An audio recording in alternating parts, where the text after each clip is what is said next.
All right, the brouhaha over why Russia hacked the election apparently opening some old wounds in the intelligence community. The worry now that it could lead to the turf battles that defined the intel world prior to 9/11. And here's why. We're told the CIA and FBI cannot agree on a motive for this hacking. The CIA reportedly believes Russia tried to get Trump elected. The FBI won't go quite that far, and this has lawmakers on both sides of the aisle very upset. And here with more, he knows how the world really works. It's Brian Suits, KFIM 640 radio host in Los Angeles. It's the dark secret place. Great show. Brian is also a combat war veteran from Iraq and Bosnia. Brian, welcome back. It's beginning to look a lot like Chris Nuka out here. I don't know what that means, but it's probably funny. So let's talk a little bit about the CIA. The CIA says, we know the motive. Russia wanted to get Donald Trump elected. The FBI says the evidence is, quote, fuzzy and ambiguous. Why the disagreement between law enforcement and intelligence? Well, the CIA should have said they wanted disruption in the election process, because that is what the Russians sought and that's what they achieved. The FBI's culture is a investigative law enforcement culture. They need to line up all the ducks in a row and hand it to a prosecutor who then goes 12-0 with a jury. They don't have a disinformation branch of the FBI. They're the opposite of disinformation, which would be information. The CIA, it's one of their primary functions. And I know, as an information operations guy in Iraq, in general, we were instructed to tell the truth. Personally, of my own volition, I planted disinformation in 2005 by saying things like Muqtada Sadr was on the CIA payroll, you know, things like that. It was on me. It's just me. I'll take the hit on that. But that's the difference. The CIA is an intelligence agency, including some counterintelligence functions. The FBI, by the way, their job, if this is going on in the U.S. or externally and it's targeting the U.S., the FBI, one of their key functions is counterintelligence, and they missed it. So why should we believe the CIA? If part of their job is disinformation, why should we automatically believe them? I think because of the outcome.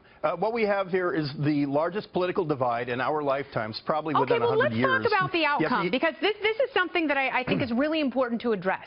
There's a big difference between hacking emails and putting out fake news and actually screwing around with votes and voting machines. And, you know, and there's a natural assumption that somehow, if there was disruption, that it affected the vote. But it may have only affected perception, but people have the free will to choose whichever candidate they want. Yeah, and that's why the CIA and the Democrats need to stop saying hack, hack, hack. It was disruption. The SVR, the Russians weaponized ignorance. And you got people who were politically active for the first time in their life who don't know the difference between Sputnik International and Drudge or CNN or BBC.